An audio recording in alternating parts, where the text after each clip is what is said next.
Good morning, everybody. Why don't you put in the chat where you're calling in from, so we can see how people are coming from all different places.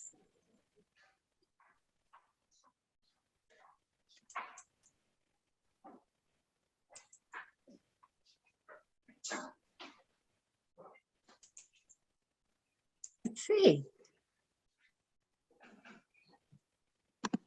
Okay. Nobody, North Auburn, California. Good morning, Terry. Howdy, everybody. How y'all doing? We're doing fine. Well, this is my backyard. Really? Looks good. Yeah, Looks colorful. yeah. That's why we bought the Johnny, Hey, good morning, Nurse Judy. I'm on this meeting, but I don't have the audio.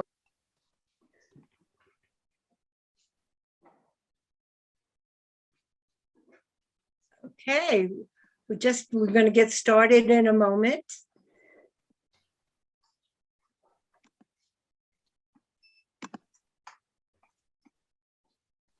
Burbank, Danette, Lee, Dr. Bill, of course, Maria. Yeah, I'm here. I'm really not where my picture is where I want to be, because it's 105 down in the valley.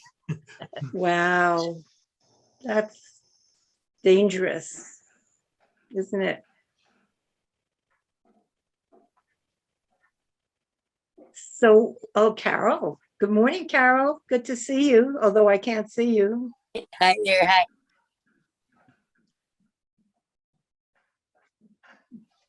Okay, so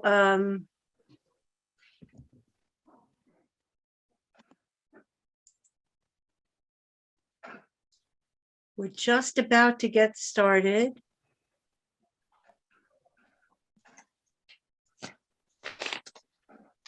So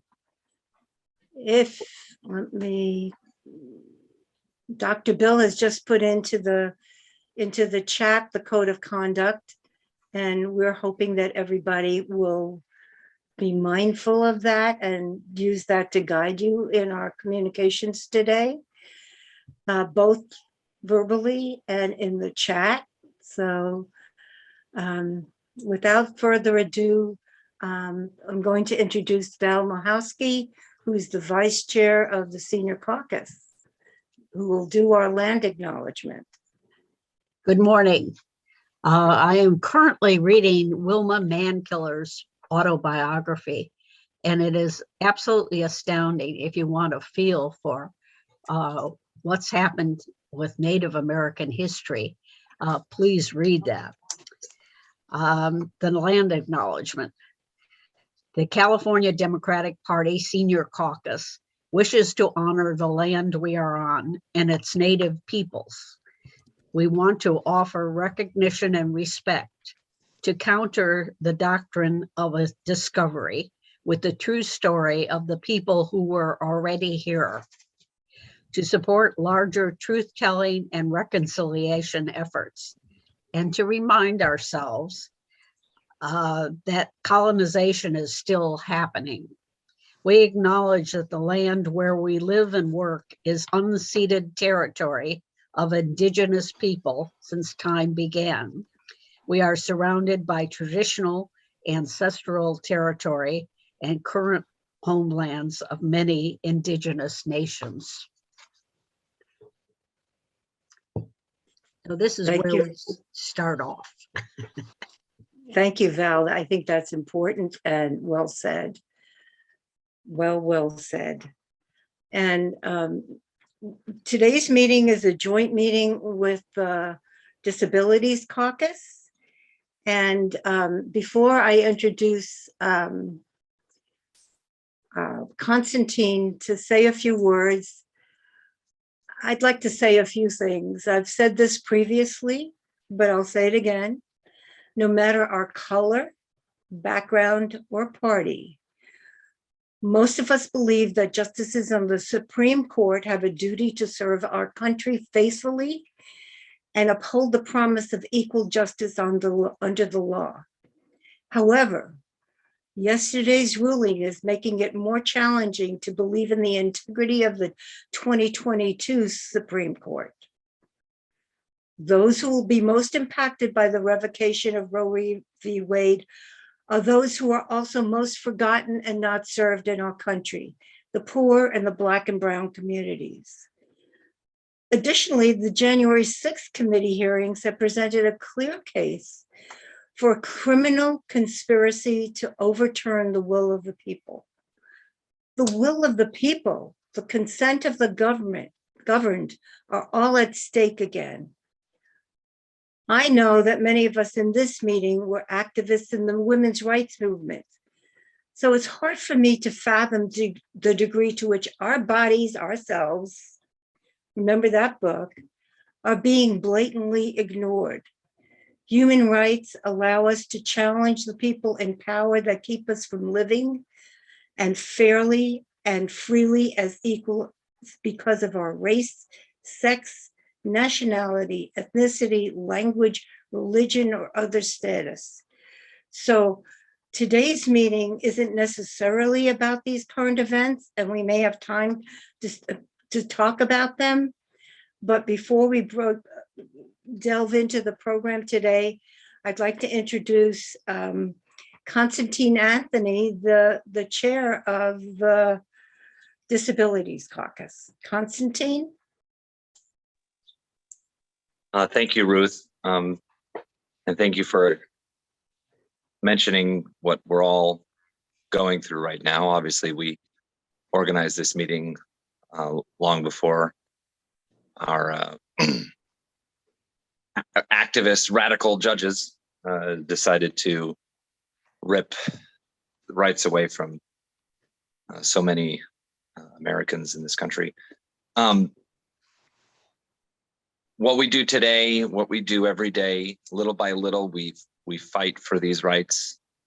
We fight for them back from the ones that we've lost. We expand the rights that we have, and we try to get further and further ahead. So this meeting today is one small piece of that. And if it's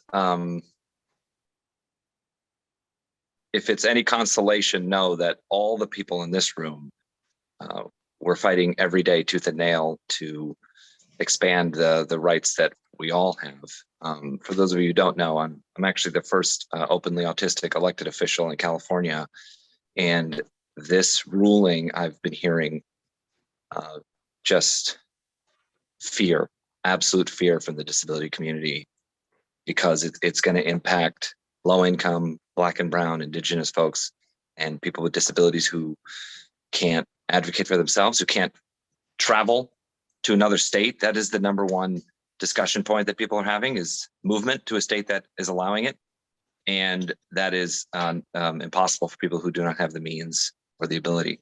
But today we're here to fight and move forward the needle on another issue. And I'm excited actually for what we're talking about today, because this is hugely impactful. It could resonate with many different technologies that we have coming. And I'm grateful to everyone who's here today. So thank you, Ruth. Appreciate it. Yeah, thank you, Constantine. Do you want to say something about how we decided to have this meeting? Oh, yeah, absolutely. This sort of came about organically with conversations between myself and Ruth and some other members of the Senior and Disabilities Caucus. We can talk a little bit more about the specifics of what led to this, but you know, the relaxation of regulations for prescription hearing aids has sort of flooded the market. You know, there are companies trying to take advantage, selling anything and everything they can to people. And, you know, if there's no industry standard, if there's no regulation in place, these kinds of free-for-all sellers market technologies can really hurt individuals who don't know what they're buying, don't know what they're getting into. So it's an important conversation, and I'm glad that Ruth and I and a number of other caucus chairs and other caucus members have ongoing conversations and freely communicate with each other. I feel so bad about, we all feel bad about what happens with COVID the last 2 years, but I think one of the shining silver linings to come out of it is that we are so much more connected now.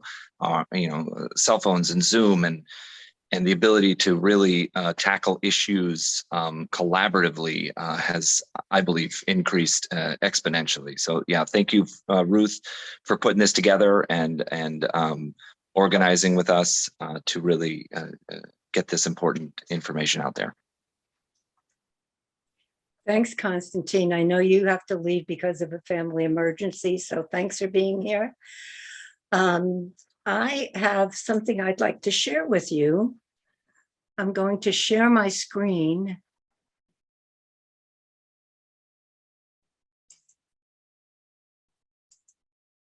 Can you see it? Okay. So if you look here, I don't know if anybody else read Pickles, but there's some really funny things about it.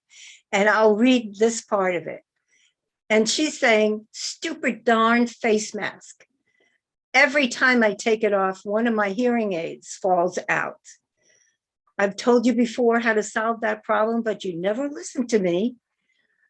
And she says, I am not going to duct tape my hearing aids onto my ears.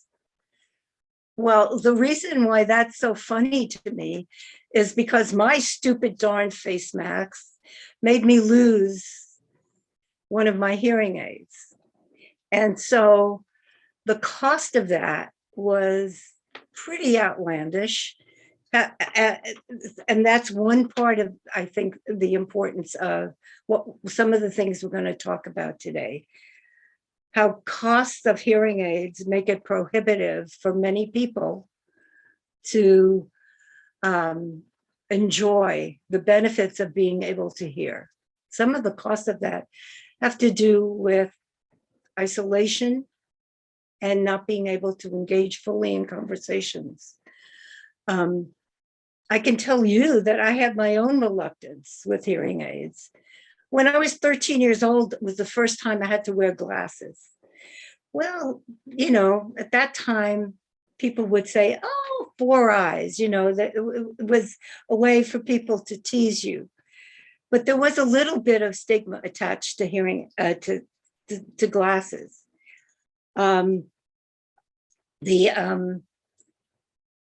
However, glasses have emerged into being fashion accessories, right? So you can choose how you'd like to enhance your image with the type of glasses you wear. This is not the same with hearing aids. Hearing aids have always carried some kind of stigma. And so I'd like to turn the floor over to Dottie, Vice Chair of the Senior Caucus. So Dottie, do you want to tell us some more, but you need to unmute. Oh, hi, I'm sorry. Oh, I just want to give you a little history of my hearing problem.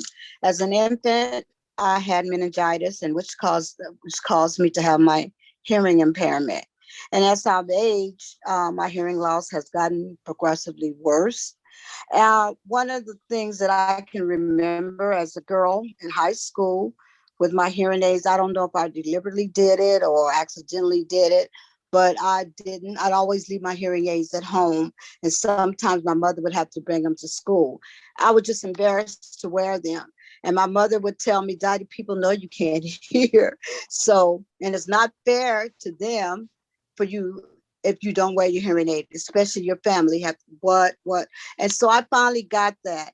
And another thing that really made me hurt or upset, when a college student said, when she noticed that I wore hearing aid, she said, Dottie, this is a college student, only old folks have hearing loss and wear hearing aids. And I'm saying, I don't know if that was out of ignorance or what, to say something like that. That hurt me, but it also upset me as well. And you know, some of the things that we have to go through with hearing impairment is because it's a silent and it's not a noticeable handicap. And that's why I think they the term, I may be wrong, dumb came about, because you may respond inadequately and you don't really and I don't know, some people who may have hearing loss, you say things because you think that's what the other person said. And so it's really just like an uphill battle until you come to grips with it.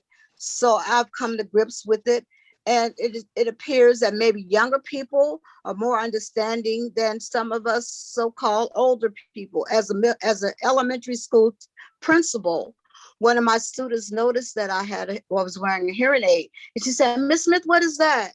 And I was getting embarrassed, but I told her it was a hearing loss. And she just said, "Oh." I'm thinking, "Oh, okay." And this was a little fourth grader. And, you know, we know children are, in many instances, are kinder, some of the older folks, if only we stayed with the innocence of young people. But, you know, I've just come to grips with the fact that I couldn't help it that I had meningitis. I couldn't help it that I lost my hearing. But I also learned how to adapt. And I think many people do, especially if you're a child with hearing loss. I always sit at the front of the class. And I don't, you know, to hear some of my doctors have told me through the years that I automatically learn how to read lips. Do you think that's true, Ruth? That you just, you know, if you're facing people, well, I guess since I had my hearing loss ever since I was a baby, I guess you do learn how to do those things to accommodate yourself. But as I've gotten older, I am who I am, and I'm proud of who I am. And if you see my hearing aids, so what? I think I've done pretty well in my life. And you hear you on my now saying, "Can you please repeat that?" So here I go. At my age, if I wasn't in the senior caucus, I'm in the senior caucus, so you know I'm old enough to learn something along my travels as a hearing impaired person. But I'm not embarrassed about it anymore, and I just accept it, and that's who Dottie Smith is. Oh, thank you, Dottie Smith. We're glad for who you are. Hearing aids and all. Yeah. Val, would you like to add something to this? Yes, I'd like to add to it that my family has a problem of hearing, and it really came to me when I was in my late 40s and early 50s. I began to be unable to hear well, and it took me quite a while to decide that I needed hearing aids. And now I'm not afraid to say to people, "I didn't hear that. Could you say that again?" Or I am a person who doesn't hear well, so please repeat that. And I've learned to read lips, and that helps a lot. But it's something that's within my family. My grandson is deaf, and my children are now that in their 50s, they are beginning to lose their hearing. And so it's something that we have to cope with. And it's quite an interesting problem. Thank you, Ruth. Thank you, Val. And so I'd like to open up the floor for other people who'd like to share whether you wear hearing aids or what your biases about hearing aids might be. And so if you'd like to share, please use your digital hand. If you raise your hand, we may not see it. So if you raise your digital hand, we'll be able to see it. So the floor is open. Anybody who'd like to communicate with all of us about their experience with hearing aids or any other kind of assistive medical device.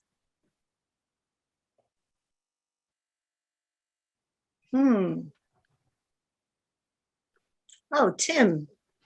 Go ahead, Tim. You have to unmute though. Thanks. Hi. This is such an important issue, Ruth and Valerie. Thank you for talking. I got my hearing tested last year, and fortunately, the audiologist told me that I have the hearing when I was 10. And so I try to listen to other people, probably talk much too much. But I have family members and other people who have had a hearing problem for some time. And when lovingly I would bring up trying to get them to be tested at least, they put it off for about 2.5 years. And so that problem of being misunderstood, I experience it as them kind of projecting what they think you're saying, as you've mentioned. And then it goes downhill from there sometimes, particularly when you're dealing with our strong feelings.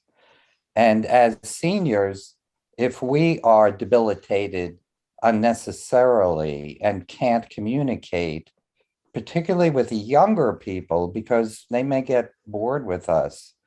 And so I don't know how to get at that. I'm an OBGYN. I've only taken care of women for many years. And there seems to be sometimes a component of vanity. And I don't know how to provide support as we age, and particularly dealing with some medical issues, which may help that problem. But because we can't admit it in the first place, there's no interest in looking at those things. I hope that makes some sense. Thanks. Thanks, Tim. Yes, it does. Mike, you're next. Please unmute. I just did. Hopefully you can hear me. I had a very strange, well, not strange, but kind of awful experience with hearing aids. I needed hearing aids. I have Medicare Advantage, which, as we know, was put in place to placate the insurance companies. I had my Medicare Advantage is with Kaiser. I went in, had a hearing test. They said, you need hearing aids, and your Medicare Advantage gives you a huge discount on hearing aids if you go to whatever the name of the company was. So I went there, and they said, with the discount, we're going to give you this really great deal where these, whatever it was, $3,500 each hearing aid, you can get for only $3,000 each, or $6,000. Well, I couldn't afford that, so I went to Costco, and Costco had the same exact model of hearing aids for $850 each. So be aware of that. Don't get screwed by your health insurance company, is the bottom line. Incidentally, I asked the company, who owns this company? And they said, oh, we're owned by Kaiser. So Kaiser? Is that what you Sounds said? like a kickback. yeah, so take that as a warning or a tip, whichever you prefer. Thanks, Mike, which will lead us into a short discussion we're going to have right after this. Thank you for sharing that. Val. Yes, I just wanted to remind people that we do have closed caption. If you go down to closed caption and press on CC, closed caption will go along the bottom of your screen and help you. Thank you. Thanks, you, Val. Val. Thank Yes. you. Thank you, Ruth, for putting that on, because it's the only Zoom I do that has closed caption. Well, it's not hard to do, and it doesn't cost any extra. It just needs to be worked on. That's all. So if anybody wants any help in having that happen, please have them contact me. cdbseniorcaucus@gmail.com. Thanks, Val. Dr. Bill.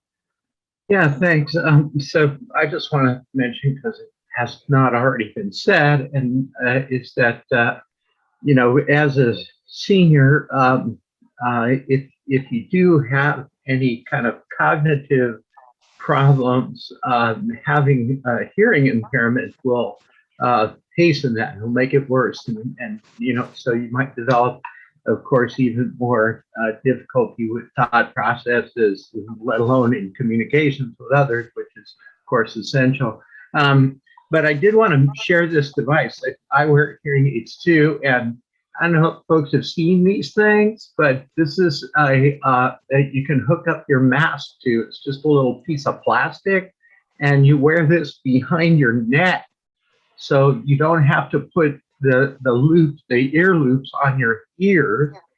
You put it behind your neck, so it leaves your hearing aids alone. So I got this from my hearing aid dispensary, from the hearing aid company. And if you just go there and ask them, they have one of those plastic things that you wear behind your neck to wear your mask. So a lot of us, you know, who are at risk still for COVID, will wear masks still in public places. And then you don't have to wear your ear loops on your ears. You can wear it on this thing behind your neck instead of on your ears. Don't know what it's called, but you know, interesting little piece of plastic. Oh my goodness, that sounds wonderful. Yeah. If somebody is willing to do some research, I'll see what I can do. But if somebody else is willing to do some research to find out what it's called, so more of us can get that, because I lost one of my hearing aids because of the face mask, you know. Yeah. Also, not being mindful in the moment when I was taking off my. I mean, I have responsibility here too, but that seems like a no-brainer. That exact thing happened to me when I left the grocery store. Took my mask off and it flew. My hearing aid flew across the parking lot. You know, I was like, ah. So. Yeah.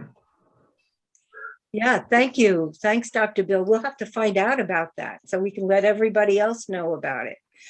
Lee has his hand up. Yeah, for some reason, I can't find the electronic thing to put my hand in. I don't know how you do that. Anyway, I put in the chat also, the hearing aid companies make a big deal about, oh, it's invisible, you can't see it. They're using the wrong information. What did the eyeglass people do? They decorated the eyeglasses. They made them into fashionable objects. And many ladies wear hearing earrings. I say ladies, a lot of people wear earrings. There is no reason why the companies should not advertise fashionable hearing aids. I don't have any problem. I have a problem understanding what I hear, and hearing aids don't help my brain. That's just a problem. Greatly, thank you. Agreed. Mike.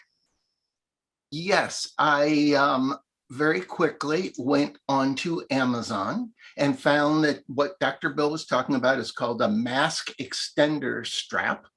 And they show it, you know, around somebody's head, actually above their ears. And from Amazon anyway, it's $5.39 for 5, and they have free overnight delivery. That's instant gratification. I love it, Mike. Will you put that in the chat? I will. In fact, I'll put the Amazon link to it. Wait, what did they want for it? $5.39 for a pack of 5. Yeah, it's just a little piece of plastic. Which works out to about $1.20 each. I love that. Thank you, Mike. I also want to share, Mike, that I had very much the same experience with you about going to different hearing aid clinics that, you know, did hearing tests and then offered to sell you their particular type of hearing aid. I did not find one company where it was less than $5,000 for a pair. And then I went to Costco and they did a hearing aid test for free. And they did a very extensive work with me on getting used to my hearing aids and did follow-up visits and, you know, adjustments as necessary. So $1,400 is what I paid for this new pair of hearing aids that I just got. So For a that's very pair, that's different. good. A pair, yes. That's real good. Okay. So thank you, everybody, for joining us in this part of our discussion about assistive medical devices. I want to turn the floor over to Dr. Bill, our other vice chair, to talk some about some of the issues with medical assistive devices that would be solved if we had a thing called single payer healthcare. And so, Dr. Bill, would you like to share now? Well, thank you so much, Ruth, and everyone, especially who's joining us from the Disability Caucus. And I did want to be mindful of the current event of the Supreme Court ruling, and just point out that my good friend Danette Abbott Whitaker, who pointed out that men need to be sensitive for the especially trying time that women in this country are going through, need to be supported and willing to fight for the rights of women in particular. My colleague, fellow physician, Tim Bilach, thank you also for the service that you've provided for women in the field of OBGYN. I'm a retired emergency room physician. I grew up following under the instruction of a physician father who was family doctor before Roe v. Wade and would attend to people in their homes who had botched abortions before they were made safe and legal. As Tim, I'm sure, would know and agree, there was a condition in this country, and those of us in the senior caucus especially know, that it was termed aseptic abortion. And that as a public health entity, much like helmet wearing in riding bicycles or motorcycles, or childproof safety caps on medication bottles, those are public health conditions that were addressed. Abortion is a public health measure that saves lives, saves women's lives, and the Supreme Court, in its fundamentalist activist capacity, has now caused a setback of half a century where women will die as a result.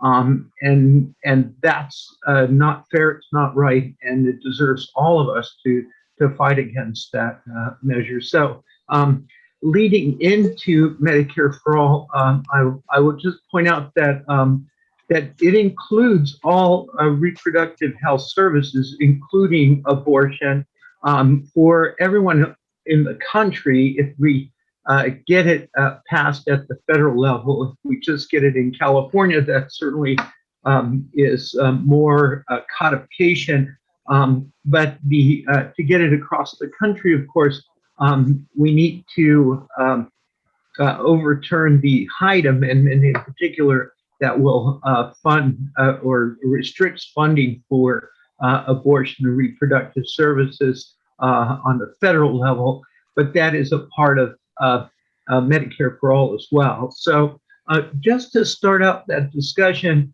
I also want to lead into this with COVID, because I think that's the next medical crisis that we've all been dealing with, and especially seniors and disabled have been faced with the prospect of higher risk, that more of us have died from COVID, and that's precisely because this country does not have universal health care. I'm popping in the chat right now statistics that I like to put up. You can see that's the Harvard University Daily Tracker that shows that over 1 million people now, 1,012,485 people have died from COVID-19 in this country. That's the largest number of COVID deaths of any country in the world. So we are failing on a colossal level, and especially compared to all the other advanced countries in the world, to take care of our people in the face of this public emergency still ongoing. You could see 92,271 Californians have died. This is especially true of seniors, the disabled, and people of color in this state. And that's because we have healthcare deserts in California, both in our inner cities and rural areas of California, that still don't get the healthcare services that we need. That when a public health crisis like this hits, it especially hits those communities in congregate living situations like skilled nursing facilities, and our prisons and jails, and other places where people are especially at risk. And the second footnote is from the Lancet Commission study. There was recently another study that came out that corroborated these figures. Some 40% of those COVID deaths would have been prevented if we had expanded and improved Medicare for all. And that includes all of the benefits, all of the services that we're talking about here, the ones that we just can't seem to get, like medically necessary dental, vision, hearing, long-term care, home care services, all of those things that we talk about expanded and improved Medicare for all, not just the for all part. No, we're not talking about leaving Medicare as it is.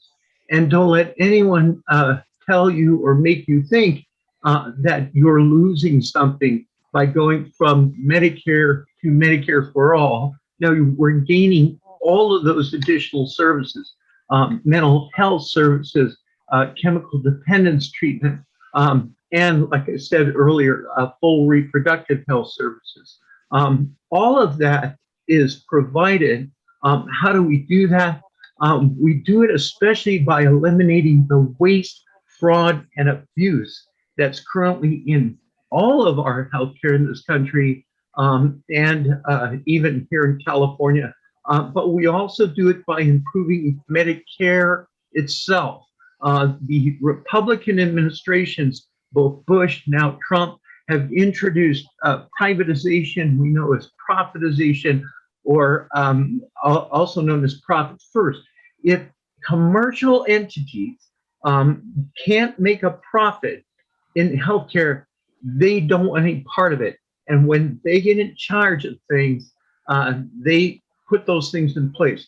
That's what Medicare Advantage, we all know now, a lot of us call it Medicare Disadvantage, is exactly that.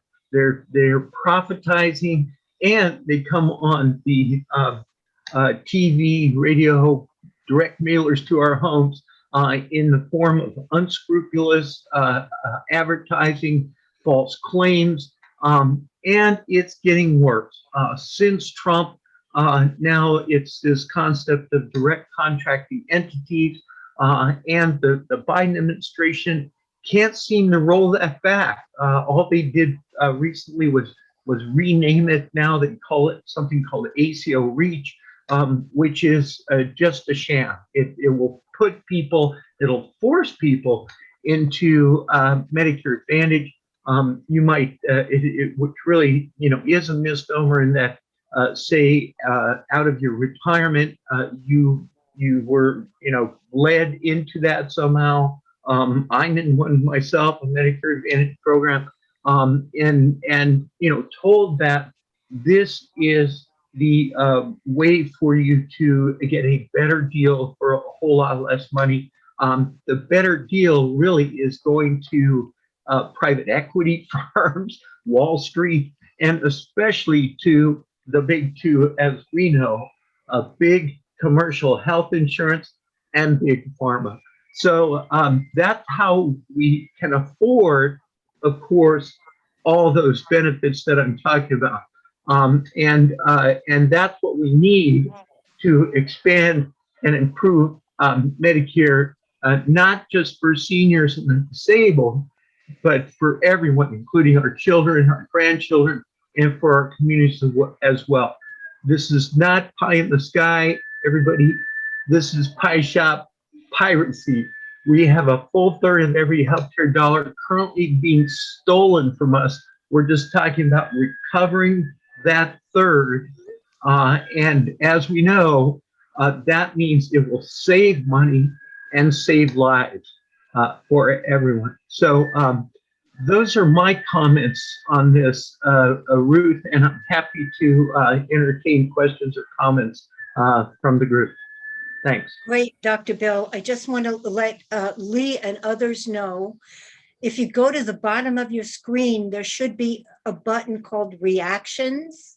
And if you click on Reactions, there's a thing to raise your hand. Ah, I see Lee got it. Yay. Okay, so floor is open. Dr. Bill has graciously offered to answer questions and comments. So Tim, I see your hand up. Thank you, Dr. Bill. That is probably the clearest exposition on the situation I've heard. So I thank you, and I thank you for your efforts. I tend to overwhelm people. I have a science background too, and so come at this also from the perspective of how we do a better job, not just to maintain the things that we think we need. And I went to, I believe it was the last hearing in the Assembly for the AB 1400, the nurses sponsored bill. And I've had some discussion over the years. Of course, I'm a physician, but what I've tried to communicate from an overall perspective is that the immediate crisis is we believe we can do medicine without registered nurses. The issues of mid-levels and other things, these are so complicated. I've been in this practicing for 31 years. Bill has been practicing. So I've run practices, I've covered others, I've been at hospitals across the country. So I don't want to get bogged down if people are interested in that. I was a member of the Carmel Valley Democratic Club about 7 years ago when Trump just got elected. And so there was some interest, and about 100 joined the club, and I served as the chair of a health committee. So what I wanted to offer is we put together a report particularly geared towards SB 562 at the time, which was the nurses' bill for universal coverage in the state of California. And even as a physician with some 25 years experience, I was amazed at how much I didn't know and how complex the problems are and how the targets always seem to be changing.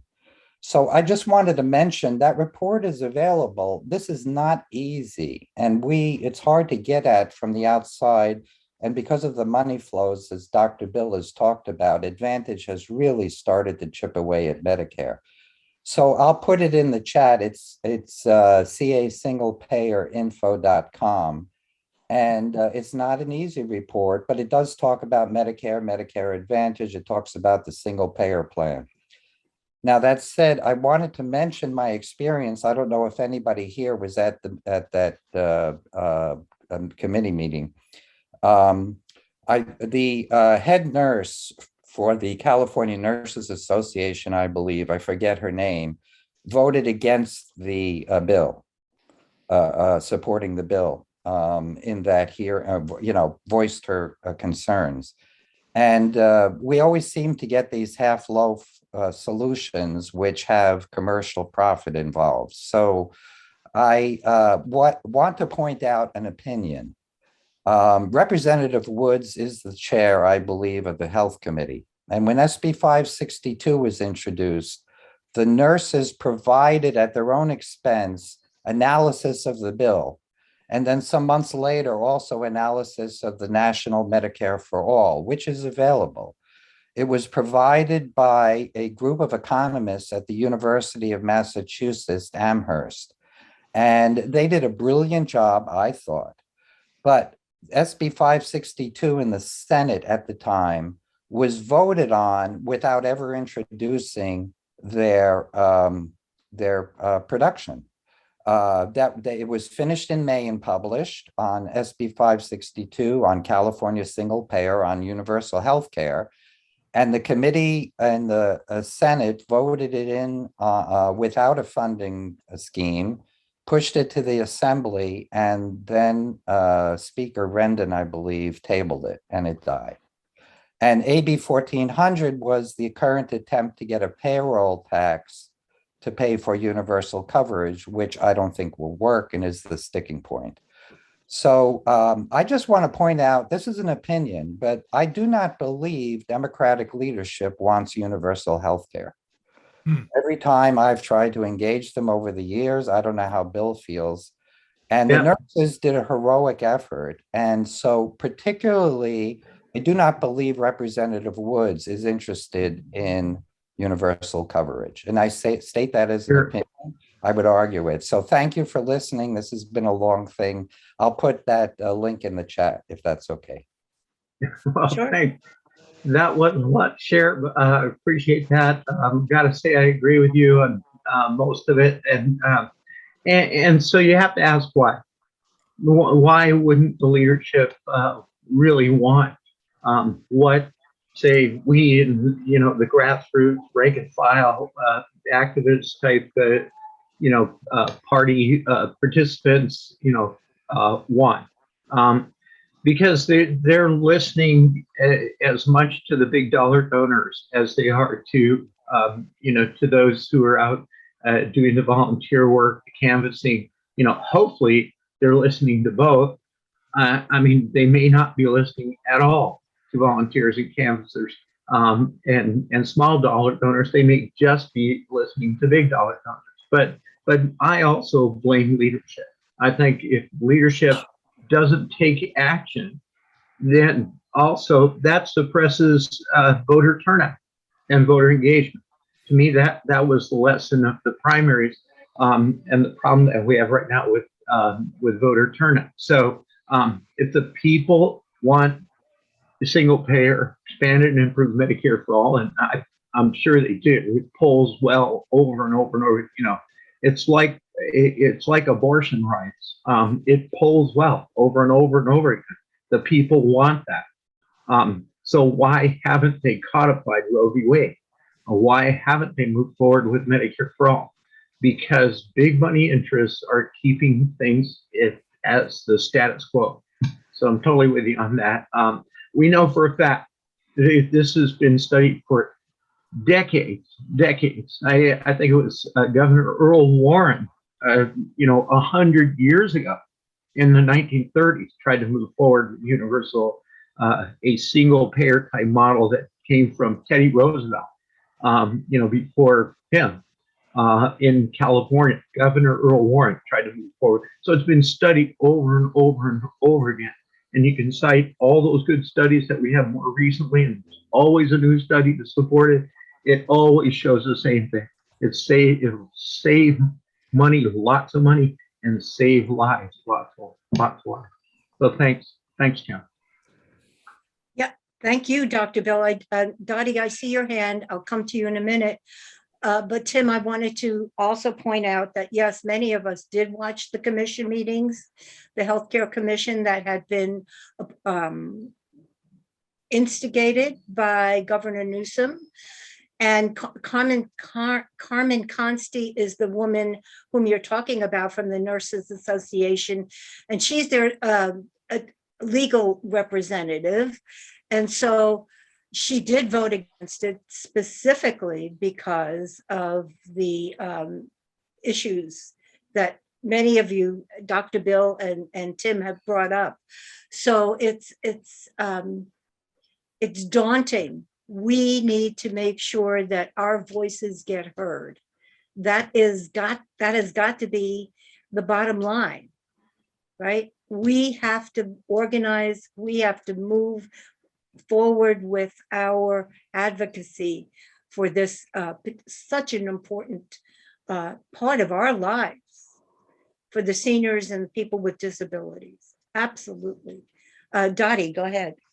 Oh, I just wanted to say in terms earlier during this conversation, spoke about the importance of nurses.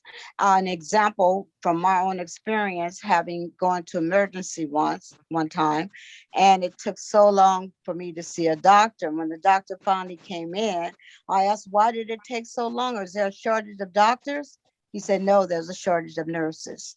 So nurses are definitely important. Was that which one of the gentlemen mentioned that? So we do need to think in terms of nurses are not just those other medical people. They are very, very important people. I just wanted to add that in terms of the importance of nursing.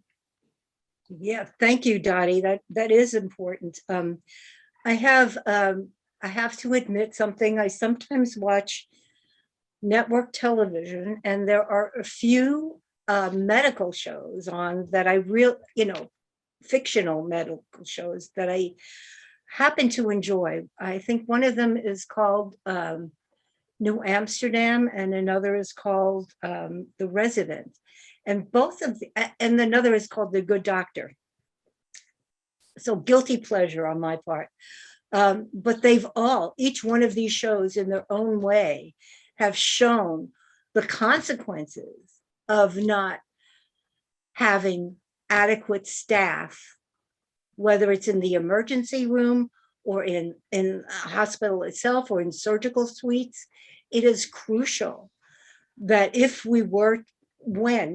when we get Medicare for all, expanded Medicare for all, that we also make sure that the funding goes to professionals who are so needed within facilities. This is not only true within the regular medical and hospital system, but also with nursing homes and senior care facilities. Same story. In order to make a buck, owners of these facilities cut staff, cut professional staff, and pay them a pittance of what their services are worth. So there's a lot here to look at and to get into. Dr. Bill? Yeah, I would like to add to that as well. And I did note in the chat that Val Hinshot's comment that Dr. Wood has seemed to come around on this issue, and even Speaker Rendon has seemed to come around on this issue at this point. I'm an eternal optimist, and I give these folks, even at the highest level, frankly, I have hope for them. So I'm not willing to think that it's hopeless when I say that they're defenders of the status quo. But I do want to add to your comments, Ruth, about not just the nurses being so integral to how we actually provide healthcare. We think of doctors and even nurse practitioner, physician assistants as being the providers, but nurses themselves also, therapists of all kind, and especially when we get into mental health services, as you know, are so important. I love the example of the tiny country of Cuba, although nowadays I look also at South Korea, an amazing job that they did when COVID first hit. But COVID itself is this great example for both of those countries. They sent out, just this massive mobilization of healthcare workers who are actually surveys, kind of like census takers, is what we would call them, healthcare census takers. They call them social workers, okay? But they're out there taking a census of who has symptoms, who's been tested, who's under treatment, so that they can monitor, they can see what's going on in the communities. Now let me ask here in this group, has anyone here been asked by anyone here been asked by anyone? Just put up your hand if you've been asked by anyone outside your family, outside your friends, a professional entity of one kind, whether it's government or commercial, were asked what your status is, regarding COVID. Okay, now put your hand down, okay? Now raise your hand if you were asked by, a public entity, like a public health service of some kind, like the government, your county government, state government, did they ask you what your, COVID status was, and that's good. I'm still seeing some hands. Maybe you haven't figured out how to lower your hand, but but anyhow, I was never asked by anyone. I mean, I belong to a medical group whose name is, its motto is Thrive. And I don't know how I'm supposed to thrive if no one's asked me what my COVID status is. And shouldn't they be asking on some kind of regular or recurrent basis? Shouldn't they be knocking on your door, calling you, shooting you an email once a week, during all this? Like, hey, how you doing? What, have you tested lately? Are you having a cough? Crickets is what I'm hearing. So, and I think I live in, suburban California. As far as I know, I'm not in a healthcare desert, either in rural California or very inner city California, where undoubtedly it's worse, So, so that's what we're talking about. That's how we fail to know what's going on with our greatest public health challenge, that's been put before us. And now that Roe v. Wade is gone, we've got another public health challenge before us that has so many civil rights implications. It's just crazy. Anyhow, thanks. Thanks, Dr. Bill. Judy? Well, I was just going to say that actually, as part of the COVID follow-up, you get text messages. Now, when I got them the first time, the first set of COVID vaccines, it lasted a while, then it dropped off. And this last time, now when I got my third shot, I didn't get any COVID follow-up. But this last one, the fourth one with Kaiser, I did again. I'm back on that tracker. Do you have symptoms? Do you have that stuff? But I also registered, I think, when I got my first set of ones out of Riverside County, just to say that actually once in a while it does, but it doesn't do it consistently because it will drop off after a while. And you're only given minimal amounts of answers, because some of those answers could be other things going on and not necessarily COVID. But there was some follow-up. Well, So not for me. Back I got COVID and got the Paxlovid, and nobody followed up to ask me how I was doing. None, zero, no follow-up. See, that to me is the beauty of a complete system like that, so that we can find out where there are pockets where asthma, where kidney problems happen. If you don't have that screening and that follow-up, anyway, shut my mouth, get off my soapbox. Thanks, Judy. Thank you. This has been a fascinating conversation, and we need to move on because we have other things on our agenda today. So Tim and Danette, if you want to put your comments in the chat, we'll see if we can address them also. And so as we're moving on in our program today, I've noticed that there are several people who are here who are candidates for office, whether it's for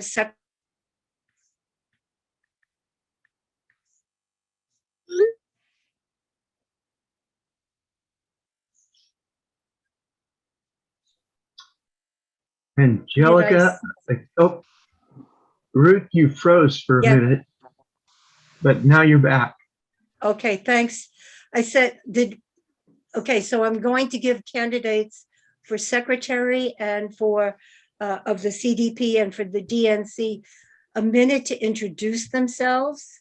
So I saw Diana Love. Diana, do you want to unmute? And you have 1 minute to introduce yourself. You still here? I don't see her right now. I agree. I think she's dropped. She stepped out for 1 moment. She'll be right back. Oh, good. Okay. Anyone else? Rhodesia, did I say that correctly? Yes, ma'am, you did. I am Rhodesia Ransom. Can you all hear me okay? Yes, we can. I think our chair, Ruth Carter, I think her internet is freezing up at the moment. So, but I'm not sure what you should call on you specifically, Rhodesia. So, are you still there, Rhodesia? Yes, I am. I'm sorry, are you yourself a candidate? Yes, I am. I am a candidate for the DNC vacancy. So if it's my turn to speak, I'd be more than happy to introduce myself. I'm going to presume, oh, it looks like Ruth is back. So, but I was about to presume that she meant for you to have the floor. Is that right, Ruth? Yes, it is. Okay. Thanks. Good morning, fellow Democrats. First of all, I want to thank you for allowing me to join your meeting. I will say that I didn't have any expectation, but this was a very fruitful, and I learned a lot in this meeting. So I definitely appreciate the opportunity to join this meeting. For those of you who don't know me, my name is Rhodesia Ransom, and I am running for the self-identified female vacancy on DNC at our upcoming e-board meeting. So those of you who are e-board members will have an opportunity to vote in that race. I think it's really important for me to get out and meet folks. The reason I am running for that seat is because I think it's very important that we focus on the goals of the DNC and the goals of our party, which are to elect Democrats across the nation. And the Central Valley, which is where I live, has never been represented on the DNC, yet it provides an opportunity for us to actually pick up seats. For those of you who are unaware of what we have going on here in the Central Valley, a lot of the Central Valley was traditionally red, rural, farming communities that, as folks were escaping high housing costs, lots of housing developments were built here. And as a result, we have communities that are now have gone from being red communities to being purple, to being in some cases blue, but winnable for Democrats. And in the Central Valley, in this case, we have, with redistricting, 3 opportunities to actually pick up seats in the House. And now more than ever, it's important that we pick up seats and do our jobs as Democrats to protect the House and protect our values and protect democracy as much as we possibly can. A little bit about myself is I grew up in San Francisco. I was born and raised there. 22 years ago, my husband and I moved to the Central Valley for affordable housing. My grandmother was a missionary growing up, so I was always involved in the community.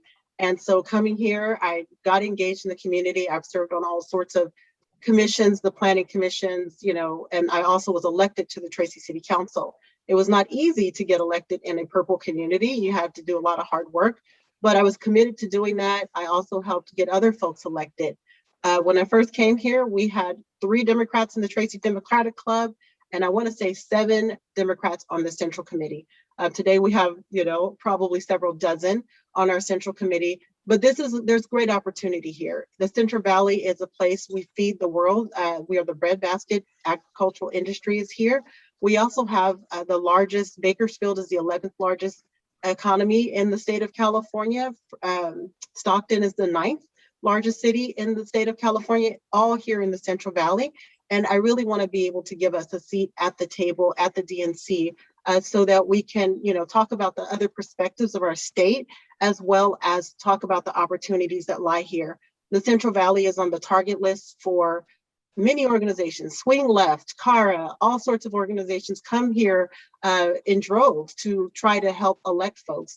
So I think it's really important. It's already been identified as a place where we know we can win seats. So I think it's important that we have representation on the DNC. On the Tracy City Council, I was a fighter. I fought against great opposition in order to bring a homelessness shelter here. I brought inclusionary housing here.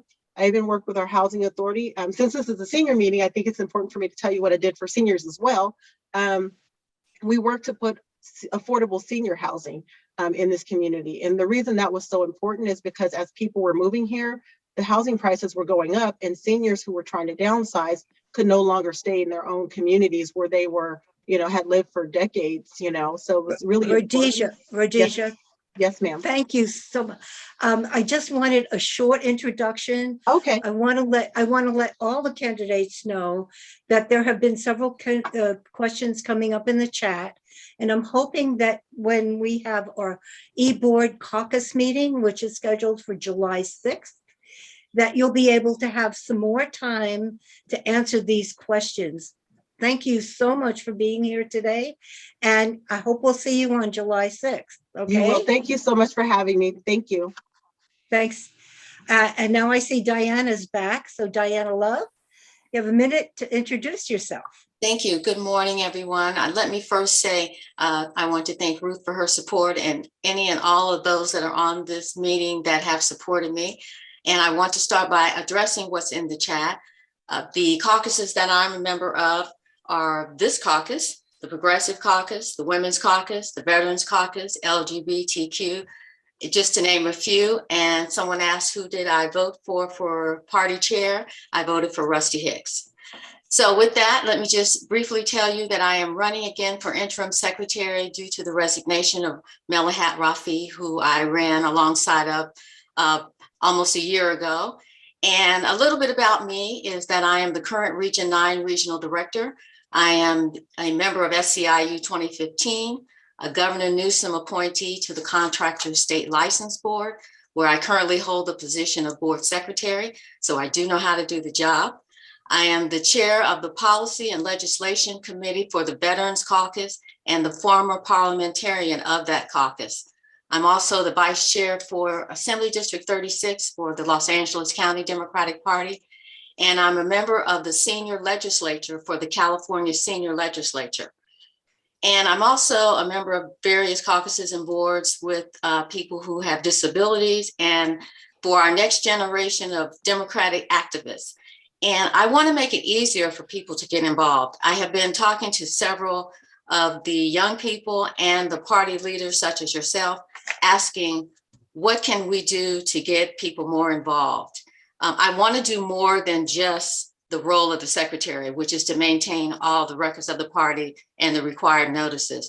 I've been asking, what do you like about the party? What are you dissatisfied about the party? What complaints? What can we do to improve? And I'm going to bring those issues forward when I'm elected. And the other thing that's most important is that we have to come together to get candidates elected up and down the ticket. We can't afford to lose any seats. We've got to have more justice and diversity and equality and inclusion. And so those are the things that I am looking for. I want feedback from everyone. I am anxious to get started, to move the party forward. And I appreciate your time and your consideration for vote at the July e-board meeting. Thank you.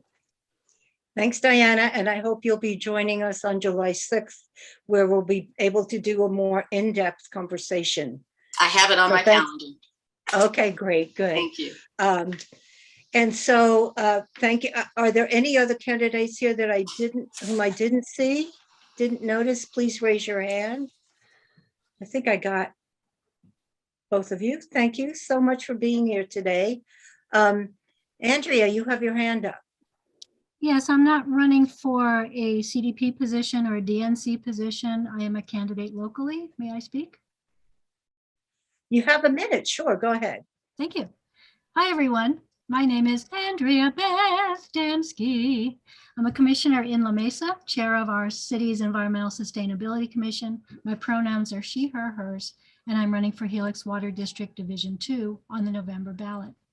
Division 2 covers parts of La Mesa, which is blue, and parts of El Cajon, which is purple, and serves a population almost as large as all of La Mesa, about 60,000 people. I'm running against a 17-year Republican incumbent with deep pockets and support of her party. And after yesterday's Roe v. Wade reversal, it is more essential than ever to elect pro-choice candidates to down ballot seats to build our bench. I'm an environmental scientist who believes that the climate crisis is real and caused by human activity. I'm running to update our 20th century water infrastructure for our growing 21st century population growth and drought needs, to keep water rates affordable, and to increase transparency for our water customers. Again, I'm Andrea Bastamsky. You can learn more about me at andreabastamsky.com, and I'll pop that link in the chat for you. Thank you. Thanks, Andrea. Deborah. Good morning. I'm running for Mission Viejo City Council. We finally are going to have district election in November. And I decided to jump in for many reasons, but one is Canyon Democrats, which is a big club here, have over 400 members, and they've all been divided up into the different districts and are assisting the three of us that are running. There's currently 2 lawsuits against the city of Mission Viejo. The first one is because 3 of the members were supposed to end their terms in 2020, and they decided to add 2 more years on. The second one is regarding the other 2 members who are supposed to be up this year, 2022, but they have also extended their term for additional 2 years. Next week, a judge is going to rule on on one of the cases, and we just have a really good opportunity to expose the city council for their alleged corruption and cronyism. And all the things that we hear can happen in city government. And I'm hoping to make a change. We moved to South County 35 years ago. I love my city. I love all my activism, from being a soccer coach all the way to being regional director for the state. And you will get more information soon about my election coming up in November. Thank you for your time. Thanks, Deborah. Good luck. And so I just want everybody to know that the Senior Caucus will be having our e-board meeting on July 6th. That's a Wednesday evening at 6:30. We have several things planned, including some of the issues that came up when we did our listening session. And so we'll be talking about the increasing amount of inequity in socioeconomic status. And so that's going to be our major focus, but I hope you'll join us, because we'll also be talking to the candidates that we will be voting on at the e-board in July. Our next section is about something that we spent a bit of time on at our next to last meeting, and that's SJR 11 and HR 5723. These 2 pieces of legislation are so crucial for seniors and people with disability, for children whose parents who might be living with their grandparents, with people who are on SSI. I mean, these 2 pieces of legislation are so important. So I'd like to have Angelica give us an update on the status of the work the Senior Caucus has been doing on it. Angelica? Thank you, Ruth. I can't emphasize enough the importance of SJR 11 and HR 5723. Thank you for that. And since we're having a joint meeting, good morning, everyone. Since we're having a joint meeting with the Disability Caucus, I do want to point out for HR 5723, for those who don't know, one of the changes that we would see is there would no longer be a 5+ month delay for even initiating benefits for persons with disabilities. So that's just one tiny detail. So I'll give a quick update. In May, or actually prior to May, the Senior Caucus has been investing quite a bit of time educating our membership and others about HR 5723. In May 25th, we held a special meeting and for those voting and present members, we had 100% unanimously voted to request that the California Democratic Party take a position to support SJR 11 and HR 5723. And for those who don't know, I think most of you do, SJR 11, Senator Nancy Skinner had introduced in February of this year, and that is to call our California congressional delegation to call for a vote on HR 5723 and to vote in support of HR 5723, which is the Social Security 2100 Act Sacred Trust. So we voted in May, our Senior Caucus, and in earlier this month on June 2nd, the Senior Caucus submitted a request to the Legislation Committee of the California Democratic Party. We've since confirmed that everything was submitted properly, and to date, I'm aware that I don't believe it's been agendized for the e-board meeting in July, and I'm not quite sure if it's been pulled from the consent calendar, but it's my understanding that it is on the consent calendar for our e-board to consider and vote, or yes, if it's not pulled separately. So since then as well, we've been reaching, some of us have been reaching out to various groups throughout the state. Some of the CDP caucuses, some individuals are communicating with various other groups, clubs. Some of these groups have been working on similar resolutions to that of the Senior Caucus and writing them in alignment, requesting that we invest resources and mobilize Democrats across the state to support this proposed legislation. I think that's about it, Ruth. I think the next agenda item is to maybe see if some of you who are here joining us this morning could reach out to those clubs and other groups of Democrats that you know and work with to gain support for SJR 11 and HR 5723. Thanks, Angelica. Yes, I'm going to call on Cynthia. Cynthia, you didn't know that I was going to call on you, but I'd like to ask you what you did to support this, so we can get some ideas from you. Oh, thank you. The Culver City Democratic Club very enthusiastically endorsed HR 5723 and SJR 11 and the Senate version S 3071. I have I'm sharing that with our electeds and with people from who belong to other clubs, and trying to encourage them to join us. Sometimes it helps to have another club's resolution that you can kind of piggyback off of. So I've shared copies of my resolution. I have not heard back. The timing is kind of tight because the clubs only meet once a month, and we're out there working on it. West LA, the president of the West LA Club was very interested, but again, the timing of their e-board meeting may not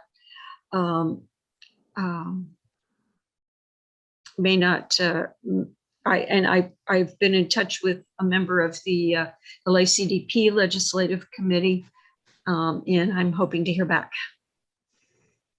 Thank you. I'll have to touch base on that. And so I will add that there is a resolution being presented on Monday evening, or I'll be presenting it to the East Area Progressive Democrats, which has, I think they're one of the largest clubs in LA County and throughout the state of California with over 1,000 members. So I'll be presenting that on Monday, and I'm expecting that they will pass that as well. Yes, and actually, something that Cynthia had said regarding timing, I don't think we should limit ourselves to the e-board meeting, July 8th through 10th. I think we should continue this work because whether or not this passes at the e-board meeting, and whether or not the California Democratic Party decides to invest the time and resources towards this, we're still engaging others ourselves, and we ourselves can do this work. Yeah, yes, Angelica, that's important. So I'd like to ask everybody who's here today, number one, to call Speaker Pelosi's office. I'm putting in the chat her number and her a sample script. So it's important. This is important because there are over 200 congressional congresspeople who have endorsed and are co-sponsors of HR 5723. We understand that the speaker has been reluctant to bring this bill to the floor because of to the floor for a vote, because of her own concerns about it being another tax that might be included. However, Social Security is one of the most popular and most meaningful and influential programs that this country has ever had. For those people who say, oh, it's just another one of those entitlements, I see it as an earned benefit. We have all contributed into Social Security. We should not be concerned about the future of Social Security for us, for our children, for our grandchildren, for our great-grandchildren. We shouldn't have to worry about that. This is an earned benefit. So I'm putting in the chat the information about Nancy Pelosi's office, a sample script. I'm going to say it again, HR 5723 and its companion bill in the Senate, which we're not talking about putting any influence out there yet, is Senate Bill 3071. It is vital that it goes to the floor for a vote. This is crucial. We must get this handled. And the more people who can call, the more influence we can have.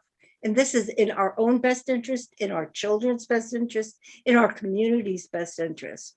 Social Security needs to be protected. It needs to be expanded. If we do nothing, starting in 2034, which is only 12 years from now, I'm not sure I'll be here, but if I am, I want to be getting my full Social Security benefit. If not, we'll probably be getting something like 75 or 80% of our benefits. And this will across the board impact the population in a way that we have no idea will do.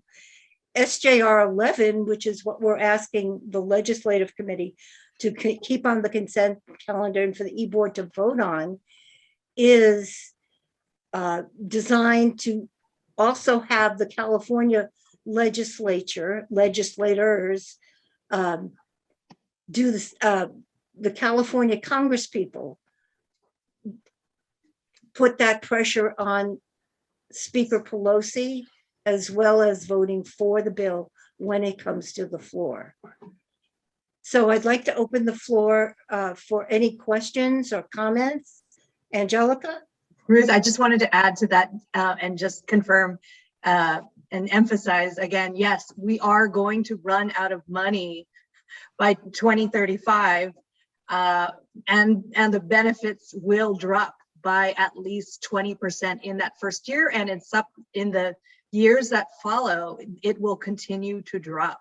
And so I guess I could give a fact about just the seniors in California alone.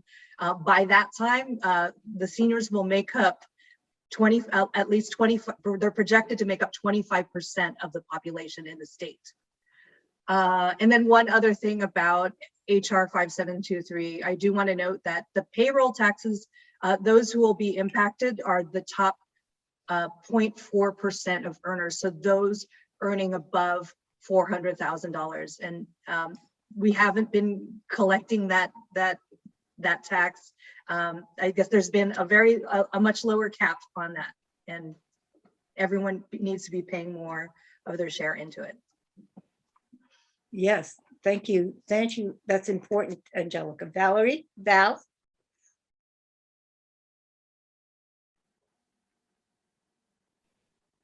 Yes, that's extremely important for teachers because teachers are not able to collect Social Security under the current Social Security regulations. And this has been a real impediment to getting teachers into the teaching profession when they are faced with having worked for maybe 20 years outside the teaching profession and then walking into the teacher's profession and losing all of that Social Security. So for the benefit of teachers, really work this one. We need to get it passed. Thanks, Val. That's important. Dottie?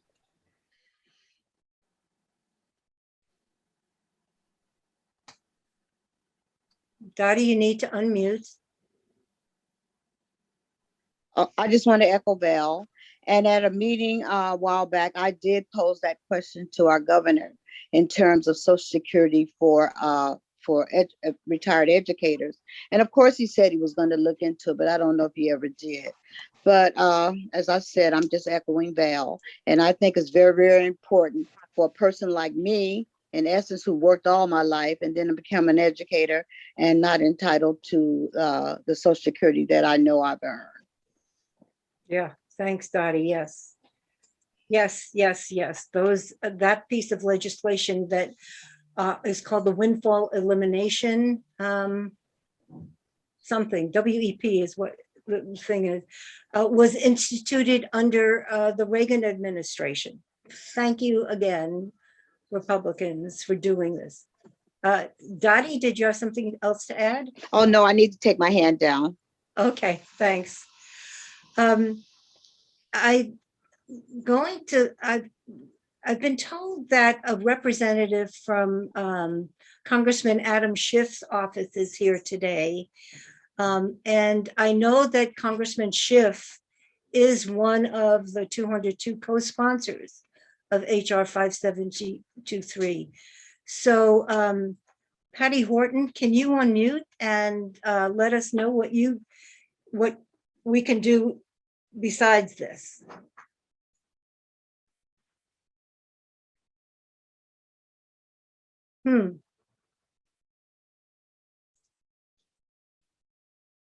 Patricia Horton, could you unmute?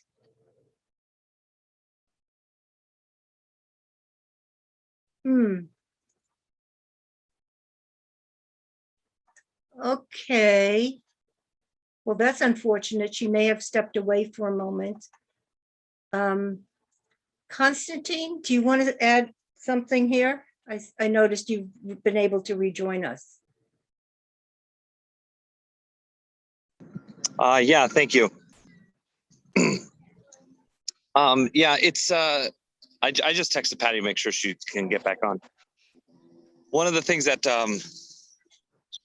I heard earlier we were talking about is that, you know, there are certain members of Congress who are endorsing folks in our own party who are not actively supporting these kinds of resolutions and bills. It's unfortunate. I mean, even here in California, I just found out this morning the anti-indentured servitude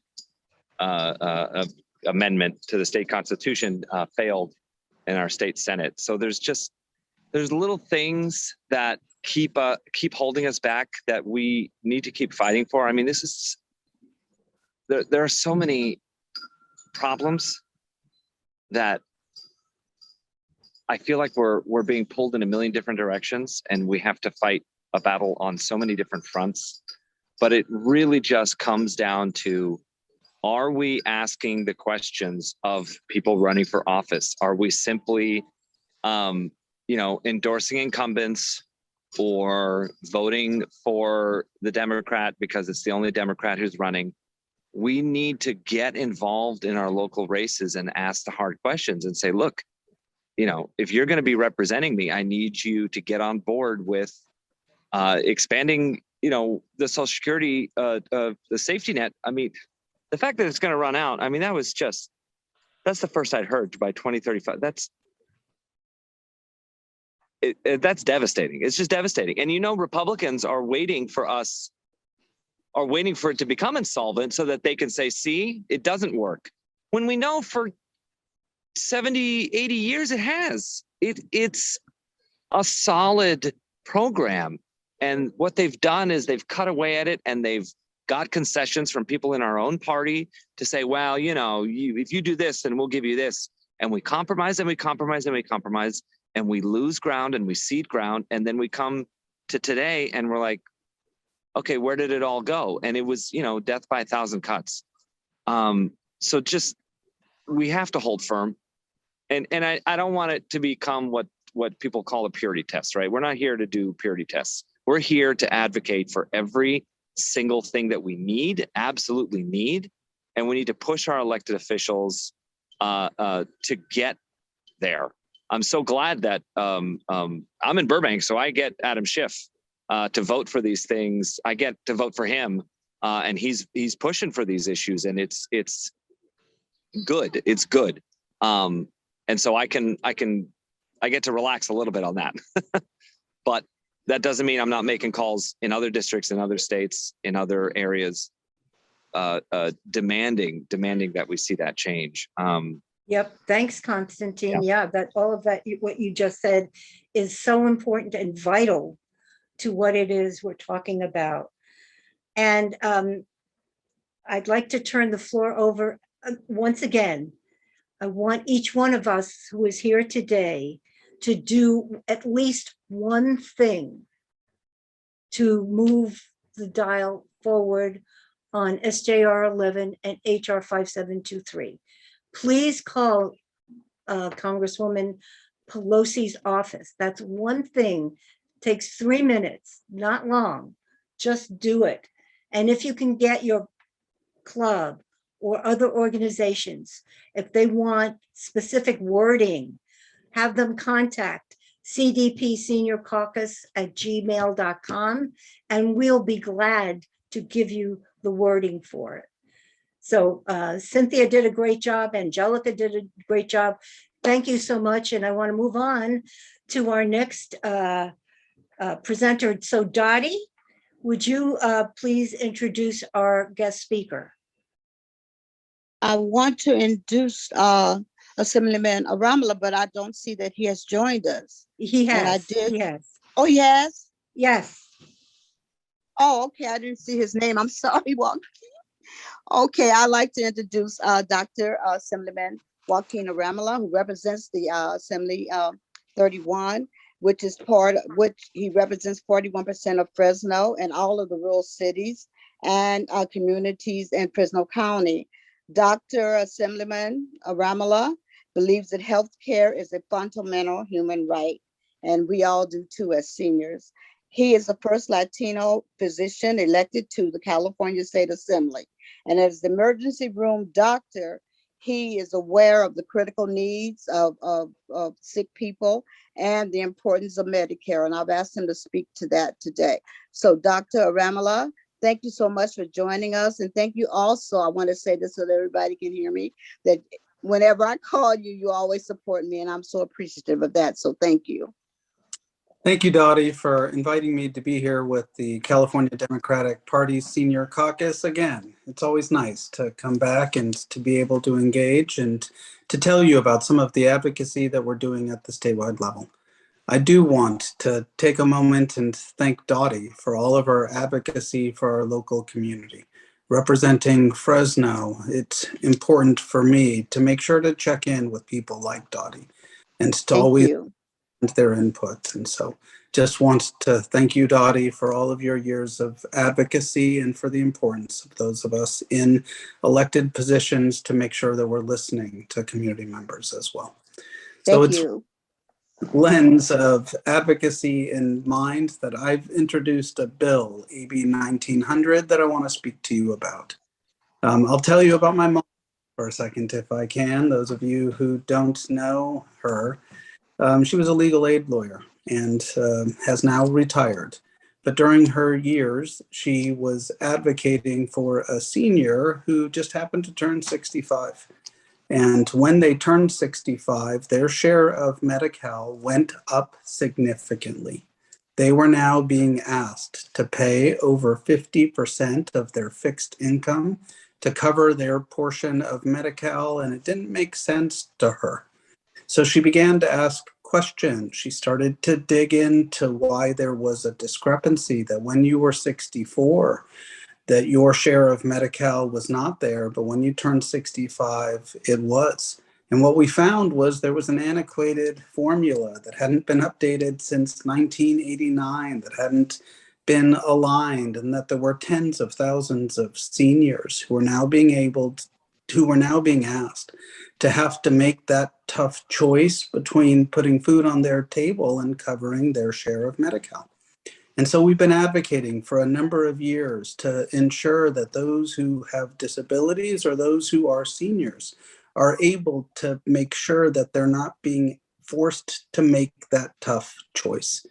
So we have both a budget ask and a policy vehicle. We are working at the state of California and wanted to make sure that you were aware of that. It's time for us to ditch this deductible and make sure that our seniors can get the coverage that they deserve. And I believe this is an important piece of legislation that I'd love to figure out if you could help us to advocate for.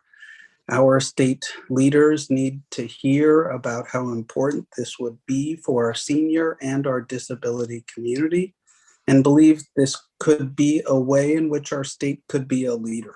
There are many other states that are already doing this, and I think California should have done this a number of years ago and will continue to advocate and elevate, just as my mother taught me how to do. And so wanted to be able to bring that to everyone here, as I think it's important for us to talk about. Will briefly mention, if I can, my other major role, which is as chair of Sub 1. And those of you who don't follow our process closely, we have a budget committee and there are subcommittees. I am the chair of the budget subcommittee on health and human services. Every dollar that our state spends in healthcare and welfare comes through my committee. All of the programs that so many of our communities rely upon, whether or not that's SSI, SSP, whether or not that's developmental services or social services or Medi-Cal, all of those programs I have an opportunity to work with and make improvements with. And what I tried to do is bring my experience as a frontline healthcare worker, where I spent 10 years as an emergency room doctor, seeing so many of the holes within our safety net and trying to figure out how to shore them up and to strengthen so we can support our community members. And so I'm grateful that I have been able to work with groups like your caucus and people like Dottie and my mother, but I'd love to be able to continue to work with you and partner with you, but also want to know if you have any questions of what we're doing and the work we're doing and how we can better serve you. And I'm happy to avail myself for some minutes if that serves you well. Thank you, Dr. Arambula. So the floor is open for questions. And if you would be so kind, could you put, or have someone put in the chat, the name of the bill and where we can find out about it? Because of course, we would want to support something that will support seniors and people with disabilities. So, floor is open for questions.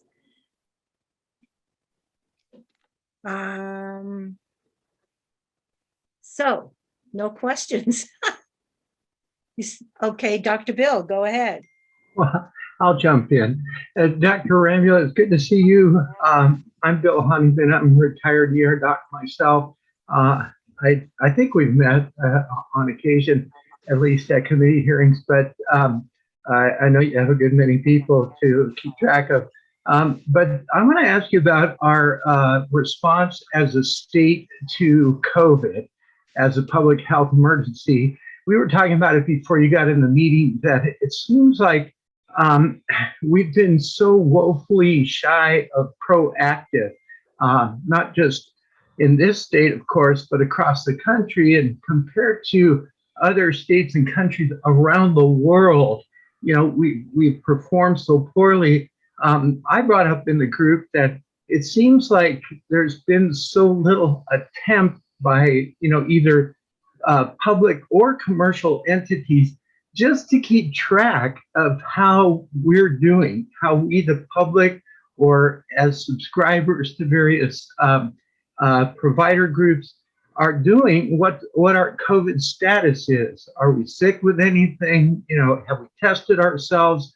Whereas other advanced countries and states around the world were on top of that from day one, and preventing people from getting sicker and needing emergency and hospital services. So what's your outlook on that? And you know, like you said, with the perspective of trying to keep people from falling through the cracks.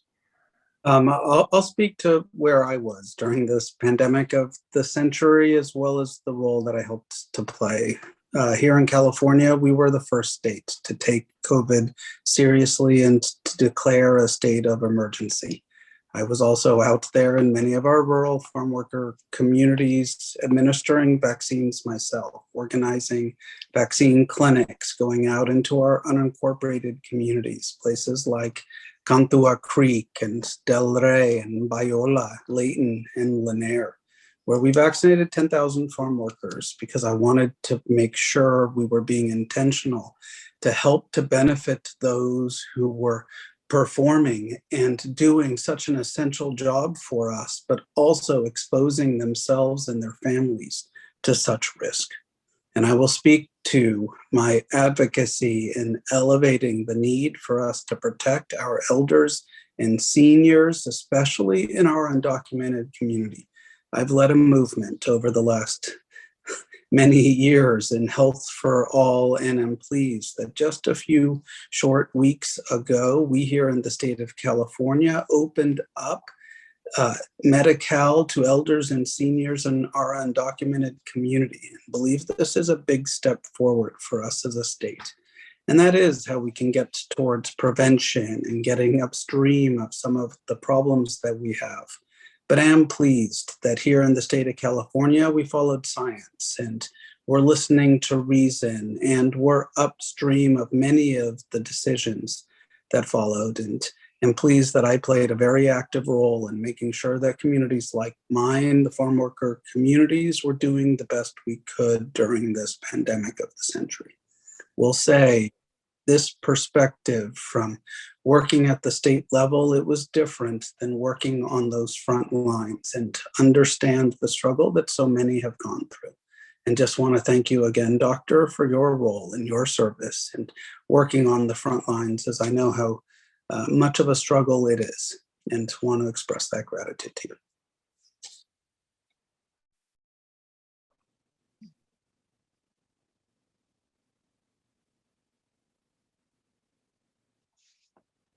Did we lose our chair?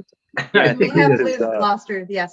So we can move down the line. I think, was it Dottie has her hand up? Yeah. Dottie, Yeah. yes. Thanks. Yes, one of the things that the members of the senior caucus, well, two things we've been concerned about is the fact that seniors can have Medicare pay for hearing tests, but not the hearing aids or the eyeglasses. Do you know anything about that? And what could we do to make that a positive thing for seniors? To when you talk in terms of a hearing aid, one hearing aid may cost $3,000 or $4,000, and seniors on limited budgets can't afford that. So, I mean, what's the point of paying for the hearing test and you can't get the instruments that you need? Can you speak to that? I'd love to follow up. If it's Medicare and it's on the federal level, I have less ability to be able to influence it. But will state, I've been working on Medi-Cal and helping to make sure that we're adequately reimbursing the hearing aids. It's been brought up to us by many of the children's advocates that they're struggling to get devices. And so we've been working with them on a budget ask for the following year, and believe it's well positioned this year going forward. So happy to follow. Okay, so Medicare is a federal program. Medi-Cal is the state program. So with Medi-Cal, we can talk about the same issues, hearing aids, eyeglasses, et cetera, et cetera. All right, thank you for clarifying that for me. Okay, thank you. One of the things we talked about before you were able to join us was our support for a single payer system in California, as well as nationally, that does cover things like hearing aids, eyeglasses, vision, orthotics, long-term care. So could you say something about your support for that on a state level? I can tell you that I was instrumental in working closely with Dr. Wood to have a select committee that was looking at how we get towards universal coverage. The opportunity I had to vote for AB 1400 when it was in Health Committee, I supported it and was pleased to do so. I think our state needs to look at all options that are on the table to make sure we're providing affordable care that our community can access. And I believe it's important for us to look towards all of those solutions, but also know that we need a federal partner who's willing to work with us too. I'm glad here in the state of California, we're doing everything we can to continue to advance access to healthcare.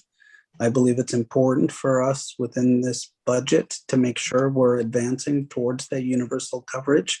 And I'm grateful for Governor Newsom and his leadership to get us to this point where we can finally end an unjust exclusion for our immigrant communities, but also know that we must do more to work on the very systems of care that continue to lead towards results that we can ask more of.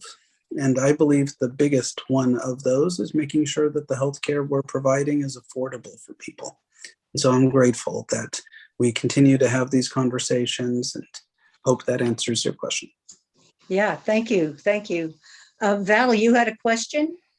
Yes, I come from Mendocino County, and in Mendocino, we had a huge difference in the amount of COVID, which was affected by, which was affecting the Hispanic community, and rural health care. Those are really items that need to be totally funded and to be supported. So what's happening with that? I have loved partnering again with your assembly member who represents Mendocino and Dr. Wood. He's given great voice to the need for us to make sure that solutions are working for all of our communities. I will share, if I can, I spent 10 years practicing medicine in Selma. It's a small farm working community. It's the raisin capital of the world. It's about 15 minutes. Fresno. And I picked many of those grapes to make raisins. And practicing in one of those smaller communities, you begin to understand all of the barriers and hurdles that people face in accessing care. When you work at an ivory tower, it's not as apparent, but when you're working at a rural community's emergency room, I saw it firsthand as well. And so have been grateful to work with Dr. Wood and making sure that we have that lens towards equity for our rural communities, but to always believe that we should be doing more as well. Thank you. Thank you. Tim, quick question. Yes, quick. Dr. Arambula, it's my first time seeing you, and I appreciate your being here at the Senior Caucus. Kudos for your work, and thanks for engaging the Senior Caucus. I wanted to mention two words. One is middlemen. In the discussions for drug availability, particularly for seniors, first of all, there's no reason insulin should cost $1,500 a year. But if you look deep into it, there seems to be this idea that everybody's in the food chain, and the middlemen are the ones that make the profit, and the producers and the clients on the ends are footing the bill. And the word that comes to my mind, having learned a little bit about campaigning, is the word conduit. That it seems that the profit comes in being a conduit for things where you just pass along stuff, but you don't make any added value. I was wondering, about the cost of production being separated from the profit for controls, if you had a comment on that. I think it's important for us to look at that if we're going to be fighting for affordability, and would point towards MLR, the medical loss ratio. We have created a percentage of healthcare dollars that need to be spent on actual healthcare so that they're not siphoned off and captured by some of these middlemen with which you were speaking. And that's how we can actually drive towards affordability, is making sure that we're not having excess administrative costs. I will elevate a bill in which I'm trying to cut out some of that middlemen right now, and allowing us to have a direct contract with Kaiser at the state. But many of the local health plans have put up serious opposition because they similarly are collecting and receiving those administrative fees, and are not required then to provide health care. We have to ask more and demand more as we're having these contracts and these negotiations at the state level, to make sure that we're getting towards the affordability that our communities desire and demand from us. And so I'm looking forward to continuing those conversations, but know that we have to have in mind the people who are affected by the policies with which we are passing. I'm grounded in that through my decade of working on the front lines, and believe that it allows me to make decisions in this capacity that are moving us in the right direction. But do know that this is a central concern, that we have too many people who are not actually doing the care themselves, who are profiting through this system, and know that we must do more to focus it towards those who are doing the work themselves. I want to thank you, Dr. Arambula, for joining us today and for sharing with us those things that you have, because I think they are crucial for your community, for our community, for the senior community, for people with disabilities community, and for the larger community of California itself. So thank you so much. If you could remember to put your information about the bill in the chat, or send it to me at cdpseniorcaucus@gmail.com, I'd be glad to work with it. I'm sorry to interrupt, Ruth. I don't know if Assemblyman Arambula has time for one more question. I think Yolanda had her physical hand raised. Do we have time for one more question? Perhaps. Wonderful. I'd appreciate that. I didn't see that. Yeah, go ahead. Go ahead, Yolanda. Yes, my name is Yolanda Thompson Teray Eatman, and I am the chair of the Health Committee for SEIU Local 721 Retiree Committee. We have a big issue, and I don't believe it's our issue alone.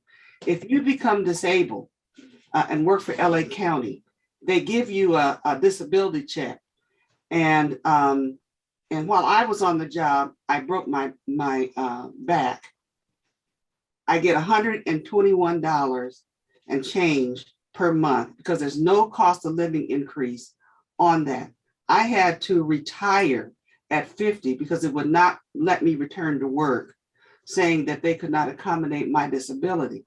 So I believe that my work as an architect with LA County was worth more than $121.76. Oh, my What can we goodness. do about that? And I'm pretty sure LA County is not the only one that does this.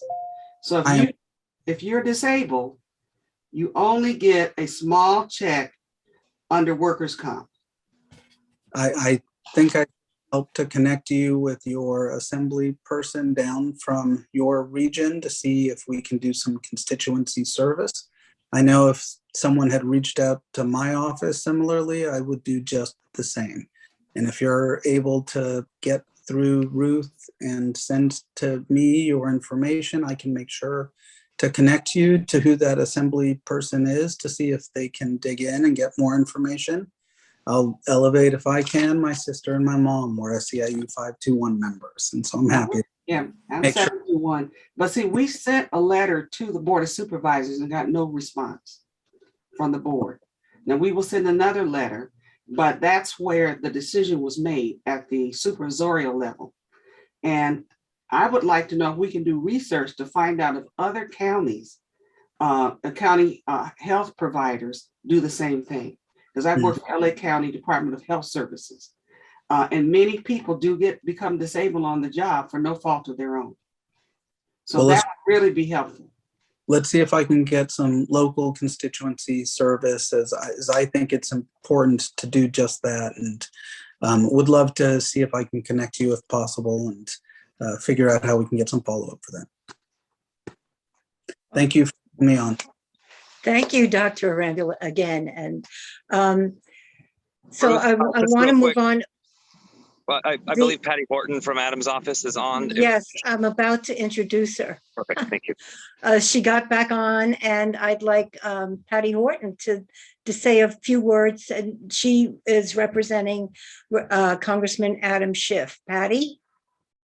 Well, hi, how are you? I was listening. I'm sorry, I'm multitasking this morning. So, but it's been very, very interesting to listen to the questions and the answers to Dr. Arambula.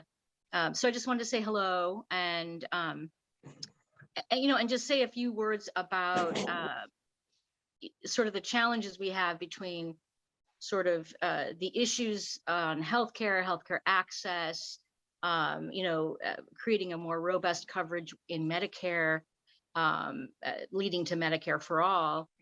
You have the states and the regulation within the states, and then the federal arm of this. And so, the congressman has worked with many members who all support Medicare for all.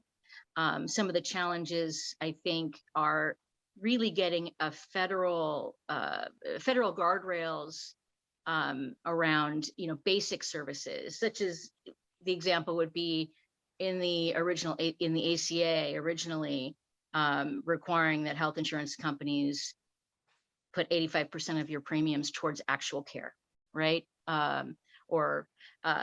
So to Dr. Arambula's point, the states can do so much, but I think there is a lot of need for the federal government to act within Medicare for all to include vision, hearing, dental in Medicare, and then, in a Medicare for all program, because I think without doing that, Medicare for all is not going to be sufficient.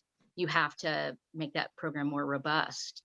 So, so they are constantly talking about how are we going to get this to the floor? How are we going to get this through a Senate without having it being picked apart? And that's one of the challenges we have in DC at the moment. But, I think we're all on the same page as to the need. It's just about getting it done and having it be actually implementable for and accessible for everybody, not just relying on health insurance companies to do, the minimum required under the law, but to really create a program that is universal health coverage that everyone has access to. And we saw some of the interesting holes during COVID. Some of the federal action in the beginning of COVID was very good, but again, within the state of California, we're relying on agencies, healthcare organizations that were on the front lines of providing vaccines, doing follow-up with people who were vaccinated, contacting people when it's time for their booster, all that. It's a sort of a task force, and you need everybody on the task force to be working together. And that's always a challenge, but so it's when we don't do something right, you do see where the holes are, right? So I think we're learning all the time, but I really wish we could get this done quicker. It just seems to be so painfully long to get federal action here, but that's where we are. Well, thank you. Thank you so much for participating. I don't know if you heard the part today about HR 5723. We would like to thank Congressman Schiff for his co-sponsorship, and we're hoping that he will also put some pressure on so that it does get voted on the floor of the House. Absolutely. Thank you so much for being with us today. Yeah, no, it's been very interesting. Thank you to everybody who participates. This is important, and thank you for letting me just say hello. Okay, thanks. And so this brings us to our final segment of our meeting today. And as usual, it's a tradition that we've had that we will be, everybody's going to mute themselves and we're going to do a sing-along. And I'll put the words on the screen, and Dr. Bill, you have the opportunity to introduce us to the song. Okay. Well, thanks. Thanks for inviting me once again to sing along, to lead the sing along and play a song for y'all. And by the way, I don't think I have a monopoly on this. If somebody would like to do a song sometime, send it to Ruth or the committee. Once again, I'd like to thank Constantine and the Disability Caucus for being in partnership on this meeting today. So it was another great meeting. I chose this song, I think, mainly because of the kind of dire news and things going on in our country, around the world. And this is the classic, was made even more classic during the Clinton-Gore campaign of 1992, the song Don't Stop by Fleetwood Mac. So if you're gonna share the lyrics, and there it is in very tiny lettering. I don't know if you can make that larger. I'm going to, I'm going to switch to my lyric sheet. Okay, so here we go.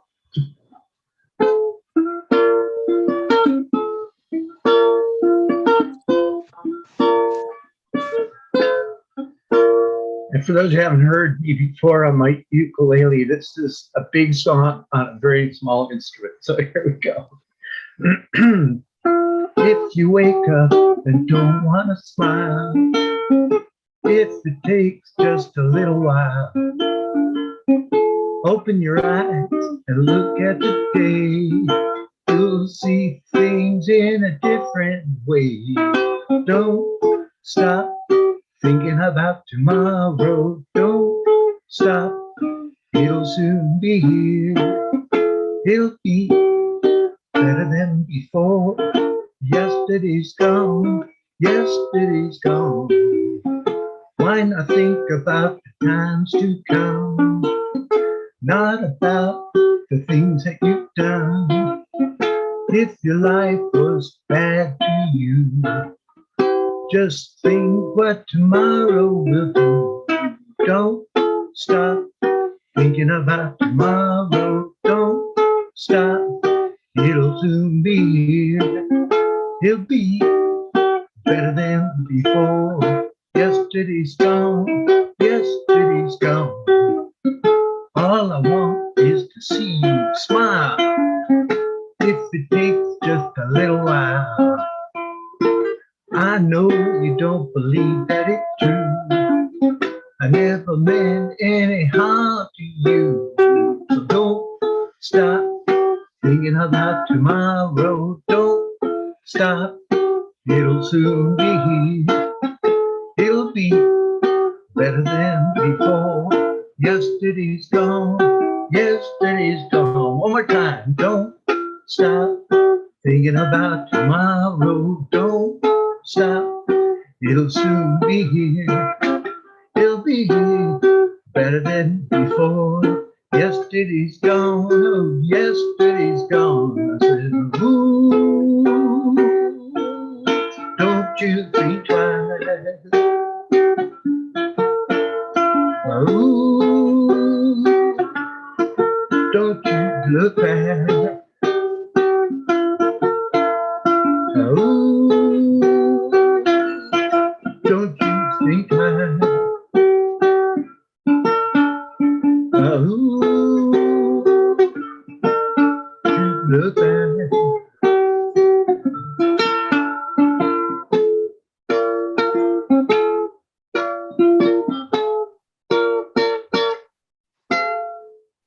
All right. Thank you, Dr. Bill. My And we'll- pleasure. Yeah, thank you. That was wonderful. Great lyrics. Don't look back. We gotta keep working to look forward to what we can accomplish. So thanks, Dr. Bill. Thank you, everyone, for being here. See you July 6th. Call Nancy Pelosi's office. We'll see you at the e-board. Bye-bye, everybody.